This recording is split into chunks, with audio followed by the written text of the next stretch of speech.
Hello, Connecticut, and welcome to the Paid Leave Podcast. The title basically says it all. I'm Nancy Barrow, and I will be delving into this new state program and how it can help you and your family. This podcast will give you information you should know about Connecticut paid leave and maybe just a little bit more. Connecticut paid leave brings peace of mind to your home, family, and workplace. Welcome to the Paid Leave Podcast. Today, we are talking about amyotrophic lateral sclerosis, also known as ALS, also known as Lou Gehrig's disease. My grandmother died of the disease in 1974, 4 years after a diagnosis. She first knew there was a problem when she tripped at a party and fell down, and she was really embarrassed and thought people might think she had too much to drink. It was only after her speech started slurring that she knew something was wrong. And she got checked out and got the fatal news that she had ALS. There is no cure for ALS. Most people diagnosed die within 5 years. Some live longer. And most recently, Lindsey Vohn's mom, Lindy Lund, died of ALS just 1 year after being diagnosed. The progressive disease affects nerve cells in the brain and spinal cord, causing patients to gradually lose the ability to walk, talk, speak, swallow, and breathe. It is a disease that robs the person you love of everything but their brain. So as their body is failing, they know exactly what is happening to them. Connecticut paid leave lets you take time away from your job to take care of your own serious health condition, or if you are taking care of a loved one with a serious health condition. ALS would certainly qualify. Connecticut paid leave allows you to take up to 12 weeks of income replacement for these issues if you qualify. Joining me today to talk about ALS is Jacky Rose, the Executive Director of the Connecticut chapter of the ALS Association, and Tyler Gaetano, a caregiver to his mom who suffered from ALS and died at the young age of 59 in 2021. Tyler and Jacky, welcome to the podcast. Hi. Thanks for having me. And Tyler, I'm so sorry to hear about your mom, and I'm sorry that you had to go through that because no kid should have to see that. Thank you. I appreciate that. Tell me about your mom before ALS. Tell me what kind of person she was and her history. Yeah, my mom grew up in upstate New York, one of 3 children to a widowed mother. Her father passed away when she was 4. They had a pretty, I'd say, stereotypical rural upbringing. She decided to join the Navy right after high school to kind of improve her lot and see the world and get out of the bubble that she had lived in. So at 17, she enlisted and went over to the Mediterranean where she met my dad a few short years later. So they were in the Navy together. She was a chief petty officer, very good medical background. Was working with Marines and was actually one of the first deployments of women on a naval carrier in the history of the United States Navy. So yeah, I like to hear that. That's what we like to hear, Tyler. Yeah, strong women. Trailblazers. So came back. She and my dad were ready to go be reservists. They moved to Burlington, Vermont. She went and got her college degree at UVM through the GI Bill. And then I was born in 92. My sister was born in 95. She worked in home economics. She was a teacher. And then she spent the last 7 years of her working career when we were up in Connecticut, actually working at the VA in West Haven with fellow veterans, trying to kind of improve research studies and be a liaison between work being done to just kind of improve veterans care. So she was in VA informatics before she had to medically retire in May of 2020. She was an active gardener. So I'm wearing my flower shirt, which is a bunch of smiling flowers today in her honor. That's beautiful. And great cook, caring pet mom. She would always say I was a hypochondriac because whatever issue I had, she was at the ready to address, whether it was a cold or a sniffle or an ankle sprain. So just a good woman overall, great mother. And, with my experience and all that, trying to really pay it back, right? She carried me for 9 months. The least that I could do is carry her for a year. That was Vera. Well, tell me how the diagnosis came about. Tell me how she knew that something was wrong and how she got that diagnosis. My sister was having some medical issues of her own, and my mom was having kind of some slurred speech. She had some unusual blood readouts, some blood work that was being done. In November of 2019, there was a thought that it was a rare form of blood cancer, Waldenstrom's macroglobulinemia, which presented some of the similar symptomology of what she had. So she started a couple of rounds of chemo at the VA, plasmapheresis, so just like different things to try and curtail what was happening. So you get a blood cancer diagnosis, that's kind of the leading foot, and you think, okay, we know the survival rates, we look at the tables, things like that. That unfortunately did not resolve the issue. Her symptoms continued to progress. She was having, again, slurred speech, swallowing issues. The blood readouts were abnormal. And after going up to Mass General Hospital and Brigham Women's up in Massachusetts to kind of see, quote unquote, the experts, they gave her a motor neuron disease diagnosis. And then we had our first official day in the ALS clinic at the VA, March 5th, 2020, about a week before COVID kind of hit and shut the world down. So we were tracking a lot of things. We were hoping it was one thing. And then we got kind of a unfortunate nail in the coffin and had to recalibrate and figure out how to move forward from there. Computers are amazing now, right? Like we have everything at our fingertips, which is good and bad, because then when you look at ALS, right? You find out that there is no cure and her life expectancy is going to be probably 5 years or less. And how do you and your family deal with that? Well, it was life-changing. She had bulbar ALS, which is a very aggressive form. Usually ALS goes hands and feet out to in. Hers was the opposite. So she lost her ability to speak right, the summer of 2020. So when you see that going on, you see that happening, for me, my hair started to sort of stand on end, and I realized that this was it, right? This was what I was 27 at the time. This is what my moment was. My dad was, 67, 68. My sister had just had, she ended up having 2 very serious surgeries for ulcerative colitis that did not resolve itself. So at the end of the day, I was the last man standing. When someone can't speak, we can't imagine that. Here we are talking, we're communicating, we're gesturing, all these different things. But in this world, when you can't actually talk and advocate for yourself, who's that person going to be? So for me, it was just a moment of ultimate clarity, right? There's work, there's all the other things that we care about in our life, but this was a sinking ship, and it would be up to me to see how long I could hold the Titanic up. So yeah, it was a complete paradigm change. I had to really think about what was next. We moved homes because the home that we were living in was a raised ranch, which is 2 floors, and mobility issues. My mom was starting to have fatigue and difficulty moving, walking, standing. Energy is zapped because it's wasting away at your muscles. That's the nature of the disease. So yeah, all that to say, I recognize the severity of the issue, and I said, if this is the grenade that we have, then I'm going to jump on it for the preservation of not only my mom for as long as possible, but for my dad and for my sister. So I became very involved. COVID made it a little easier to work remotely. I had a flexible job at the time. I moved home for good after spending a good duration of the summer of 2020, September 2020, right after Labor Day, rather. And I knew I would be home for good. So whatever that would be, I was prepared to deal with it and just see it to the end. It's interesting, and I say this with all due respect, but most caregivers are women. And so this is interesting for me to have this conversation with you because you were a caregiver. It's your mom, so it doesn't really matter what sex you are. You're going to take care of your mom. But normally that would fall probably on your sister. But since she wasn't well, like you were the guy. You were it.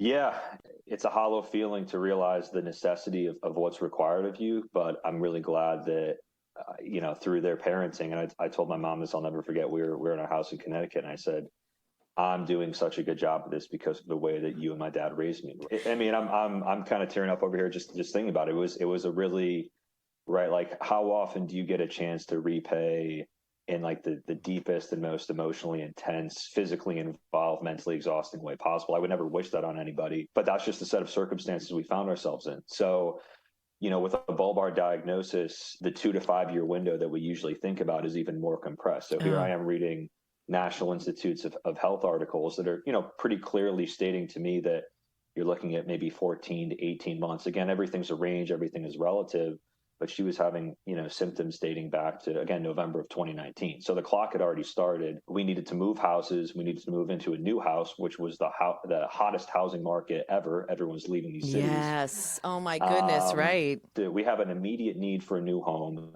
And not only that, we then need to adapt and modify this home so that my mom can live here until she's dead, quite frankly. So my goal was to keep her at home, to keep her under our care. She was a veteran, so she was what's called service connected, meaning that unlocks a variety of VA benefits financially, the different things of that nature. So the renovation was going to be paid for by the VA. Over my dead body were her last moments, or a duration of her time going to be spent in a state nursing home. Not everybody has that reality. My dad and I would talk a lot about, how fortunate we were that we had VA financial support, but there's, kind of with ALS and what Jacky does a lot of, there's not those types of resources available to everybody, right? People can't just snap their fingers and want to modify their home. These are things that caregivers have to worry about, right? Yeah. And I really wish that Connecticut paid leave was around for you, Tyler, and you were here in the state that you could take advantage, because it could help with, like I said earlier, giving you 12 weeks of income replacement, or you could have taken that intermittent leave or reduced schedule leave from work, and you could have kept a job, and you could have helped your mom, and you could have done all these things and not financially stress yourself out. Because, first of all, frankly, when an ALS diagnosis comes in, it's stressful enough, and I just really wish that it was here for you and could have helped you. And I think it's immensely important for people who, I had a decent paying job at the time, but if you're, like many Americans, a minimum wage, or, you're a part-time worker, you're left with a terrible decision of, this person needs immense care. Maybe they have a day at clinic. They need me to take them to appointments. They need, so maybe they're doing an experimental treatment or drug trial that requires a lot of just physical hands-on time together. And so I think paid leave is, obviously ALS is kind of the apex of need, but there's so many other things. It could be a surgery. It could be any number of things that come up in life that we can't really predict, but to be able to know, okay, I've got some amount of income preservation, right? At the end of the day, a job is a job. When you have a family health issue, that should supersede everything. So it's great that now we've got some amount of tools at our disposal to try to be there for those critical moments and lean in versus, a gut-wrenching decision of, how do I have enough income to pay my bills, but I also have this person with this, some severity of health issue. I'm so thankful that we have this in Connecticut and neighboring states like New York and New Jersey and Massachusetts, and it's growing, right? There's I think 11 or 12 that are now doing it. Colorado's on board to do it, and shout out to California for being number one doing it. But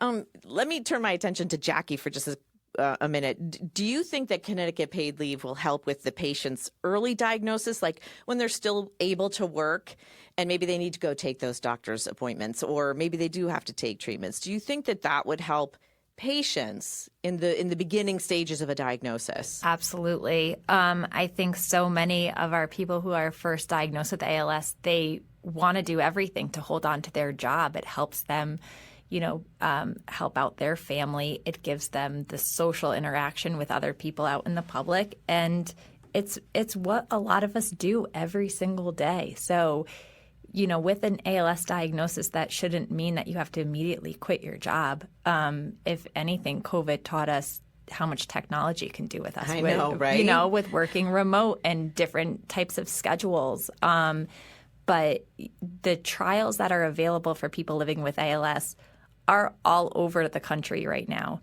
There's not a lot, and there are specific requirements to be able to participate into these trials. So we have a lot of people that have to travel up to Boston, that have to kind of go all over, and to have work come in the way of being able to participate in these trials is something that is nice that it's not even in the question anymore, that they can take advantage of this Connecticut paid leave. And the same for the caregivers. I think, again, going back to the patients, a lot of times there's a lot of appointments, especially at first. Listening to Tyler's story of how long it took his mom to be diagnosed with ALS, that's not unusual. Usually it takes up to a year for somebody to be diagnosed with ALS. Yes, it's really ruling out a lot of other, stroke, Lyme disease, a lot of other things until they get that ALS diagnosis. That's a lot of doctor's appointments. That's a lot to figure out. But to be able to have this security for them is especially helpful. Well, you and I have to work together to get this message out to caregivers and to newly diagnosed patients so that they can take advantage of this program if they're eligible. Yeah. So if not all of our caregivers tend to be family caregivers. Yeah, that's usually what it is. Yeah, it is the spouse, it is the adult children that are taking care of somebody living with ALS, and a lot of times they need 24-hour care. And who better to take care of somebody than your own family member? Yeah. And ALS is not an inexpensive disease. It can cost up to $200,000 a year to care for somebody living with ALS, between the medical equipment and home modifications and different things. So a lot of our caregivers, if they are working and want to continue to work, this can be very difficult without this Connecticut paid leave option. It gives them that opportunity to step back a little bit and not have to worry so much about the financial aspect of it if they need to take care of their loved one.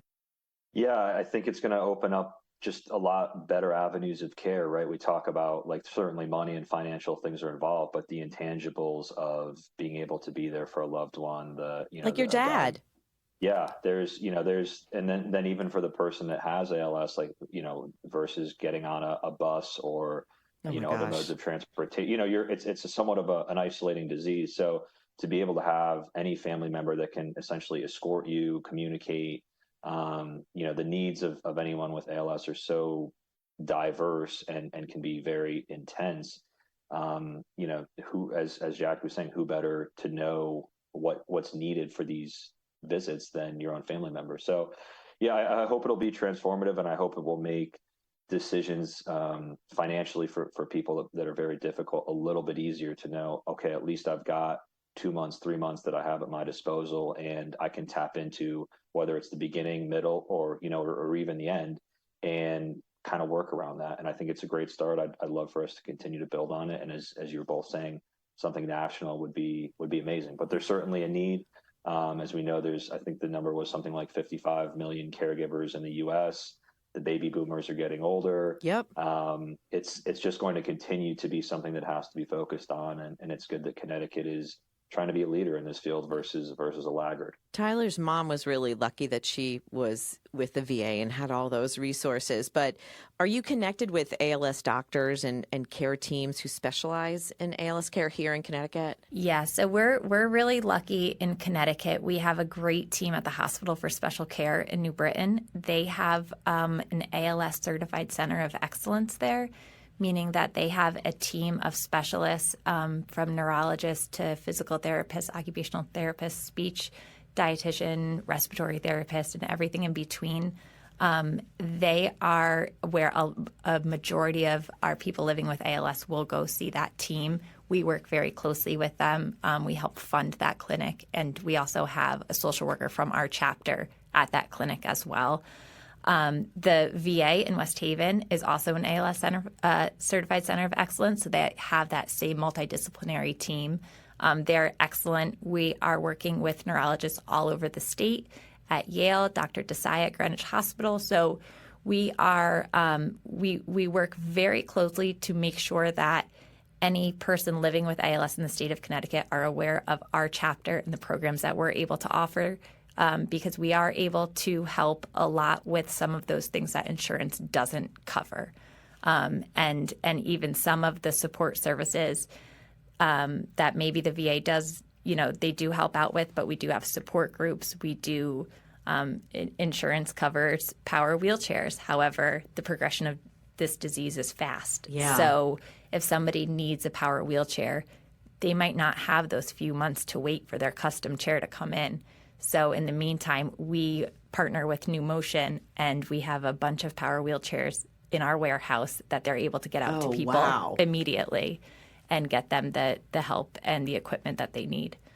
Wow. So are men or women more likely to get this disease, or is there It's it 50-50? It's about 60-40, 60% men, 40% women. Okay. Veterans are twice as likely to get ALS than people that haven't served. Let's stop there because, that's Tyler's mom. Yeah. And what do they think? Is it because I know that they say the same thing about NFL players and elite athletes because, you look at Lou Gehrig and then there's all of these football players that have it too. It's like Tim Shaw, Tim Green, William White, Steve Gleason, Steve Mongo, McMichael, Rick Marks, all of these elite athletes get it too. Is it stressful elite work? Because boot camp I think of and... I think they're still trying to figure that out. Is it the stressful elite work? Is it exposure to different chemicals in boot camp through the military? Right. Is it concussions? Like what of all of those is it environmental? Because then at the same point, you'll get somebody who's diagnosed with ALS that's never played a sport in their life. They're not in the military. There's no rhyme or reason to it. So there's a lot of research going on throughout the world right now and continuously, but it is considered a rare disease. In the United States right now, currently, there's probably about 30,000 people that have ALS. In Connecticut, we tend to have about 300 people that are diagnosed with ALS at any given time, somewhere around that number. Age? On average, 50 to 70. But that average can be taken at the same way that the 2 to 5 year life expectancy is looked at, where 40 to 70, 50 to 70, that seems to be the most common age. However, in Connecticut, we've seen as young as 18 years old. Wow. And old and, older into their 80s and 90s as well. So the disease is rare, but it's also so different for every single person of how the disease progresses. I've heard from a doctor before who said, once you see one case of ALS, that's what you've seen. That's one case of ALS, because not one person is the exact same in how they progress. Where Tyler's mom had bulbar onset, meaning that it affected her vocal cords first. The majority of people have it in their extremities, so in their legs and hands first. But, we've known people who were walking up until the day that they passed away, and then people who are in a wheelchair before they're diagnosed. So it's a very rare disease, but it's also so different in the progression. So I think that's where a lot of the stalls in research come. Tell me what you guys do as the Connecticut chapter of the ALS Association. What do you do? Do you help people when they first get diagnosed? Yeah, so we work with about 300 families at any given time throughout the state of Connecticut. We have 2 social workers on staff that are really with the families throughout their entire diagnosis and then afterwards as well. A lot of times they'll first meet people at the clinic, either at the hospital for special care, through the VA, through Yale. And then we provide a series of different programs and services at no charge to the families to be able to help improve the quality of life, to help the caregivers, and to mentally support people physically and financially. So we have our equipment program, which is our most utilized program by far. We have everything from power wheelchairs to iPads to ramps, recliner lift chairs, everything in between. We work with vendors throughout the state that are excellent, that will go out and deliver this equipment to people's homes and then pick it up when they no longer need it. That's absolutely our most utilized program.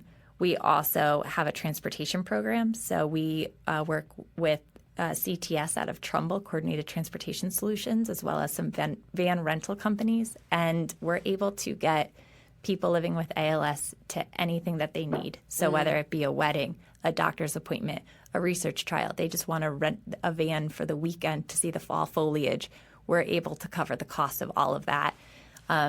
When somebody is in a wheelchair, in order to buy a wheelchair accessible van, that is extremely expensive, and most of our families choose not to do that. So this transportation program allows people to get out of their homes and to go and participate. That's awesome. We also have our support groups. So throughout any given month, we're offering about 12 different support groups, whether it be just for caregivers, for people living with ALS and caregivers, for newly diagnosed patients and their families. We have a bereavement group now for people who have recently lost someone to ALS. So we offer those throughout the year. On Mondays, we have Monday Mornings with Meaning, which is a support group that really we don't even talk about ALS. We talk about different topics. We do trivia, your high school prom picture, 2 truths and a lie, all different fun things just to help combat some of this social isolation that we've all felt so much, especially during COVID. And that's when this started. You get tapped out. I don't want to say you get tapped out, right? But it is really stressful to see someone you love going through a terrible disease like ALS. And, it's good to know that there's support groups out there. Yeah, we have 2 different support groups every month specifically just for caregivers. Yeah. They're all virtual now, which actually is a great opportunity for these caregivers to attend the groups, whether they're doing it on their lunch break at work, if they're cooking dinner, they're able to still participate and feel supported by the rest of the community. It's one of our most attended support groups are our caregiver support groups. Yeah. And we continue to try to do different programs for our caregivers. We have a respite program. We do a lot for November as National Family Caregivers Month. So we do a lot for caregivers during that month especially. But we always try to be the people that caregivers, families, people living with ALS can go to. So even if we don't know the answer, we can help them, point them in the right direction to get that answer. One of the biggest takeaways I had from my experience with my mom is you can't run away from the facts and you can't be ignorant of what's happening. That's just going to put you in a deeper hole, right? It's a challenging enough road, daily life as it is, then you have an illness layered on top of that. So, just arm me with what I need to be armed with and have great resources like the ALS Association, the chapter, all the services they provided for my mom, equipment, the groups, things like that. And just try to make the most of your lot. And that's all any of us can do, I think, in any aspect of life. Did you take any advantage of any services that were available too? I did, yeah. So we were in some groups while my mom was with us. And then after the fact, it was about an 8-person group. My sister lives in Europe. She lives in the Netherlands. But my dad and I, my dad lives in Connecticut, I'm in New Jersey. The 3 of us were 3 of the 8 people in this one group. That's but we great. all got on together, and it was, she's 4,000 miles away. I'm 90 miles away from my dad. But you hear what other people are going through, and it's not a club anybody wants to be a part of. No. But the feelings and the emotions, they feel a little less distant, right? You're in an open forum to just share how you're feeling. Some of us are doing well. Some of us want to bury our heads in the sand, and neither of those is necessarily the right way, but it's just our lived experience. And so, it was nice. It was nice to just kind of have somewhere and a moderator to, let us express ourselves. And people now, when you say ALS, they sort of know more, right? Because probably of the Ice Bucket Challenge. So when people ask hey, what happened to your mom? And you say ALS, they're like, do most of your friends know? Oh yeah. Yeah, I think, you talk to a stranger, they're maybe not so familiar, but my friends, my support system, I leaned on them, right? Yeah.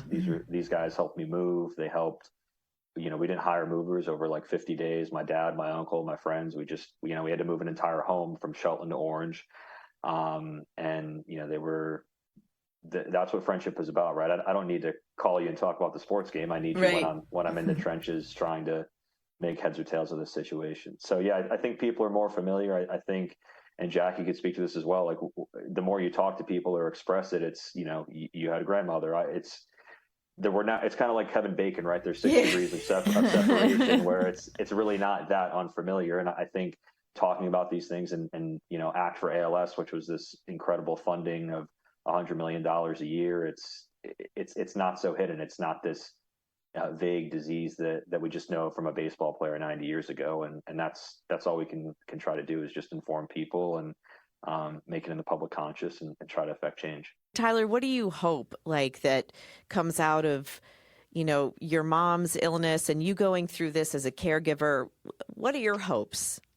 with ALS? I think big picture, I would love to try and just inform the road mapping and patient caregiver combination of what it's like with this disease. When you realize, in my instance, which again is we were just saying, not everybody is the same, but if you have 18 months to go, if that's kind of what the sandbox that my mom was playing in was, how do you optimize that, right? How do we lean in and say, I know the ALS Association has these resources. I know the VA has these resources.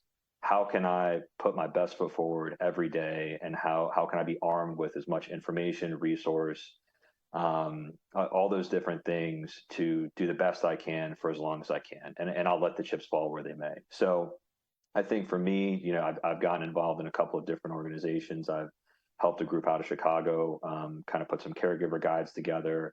I've been on different panels and committees, just trying to provide some insight, approaching this now that I've taken some time away. It was 14 months ago, just kind of with a new perspective. I'm not, as I said earlier, I'm not like in the hand-to-hand combat stage of, caring for my mom, waking up in the middle of the night, helping her with her feeding tube, going to the VA for our 200th visit of the year. I'm able to approach it with sort of a 10,000 foot view. And I think the pain points that I felt, they're going to be there. They're going to continue to be there, because if I, as someone who's pretty well resourced, like to think of myself as a decently intuitive guy, is having these struggles, I can only imagine what others who don't have a sister or a father to also care for a mother are going through, those that don't have the luxury of a flexible job. So how can I take my lived experience and try to just broaden how people manage and deal with something that really is devastating, and that's kind of what I've been focusing my energies on in the ALS world. Pushing forward. It's a broad goal. It's a monumental task. Obviously, Jacky's been at it for a long time. She sure has. We just try to move the needle a little bit, but I think as people continue to care for loved ones, it could be ALS, it could be muscular dystrophy, it doesn't even have to be anything that severe. But when you're put in the position of you're the one making the decisions for your family, how do you do the best you can? Yep.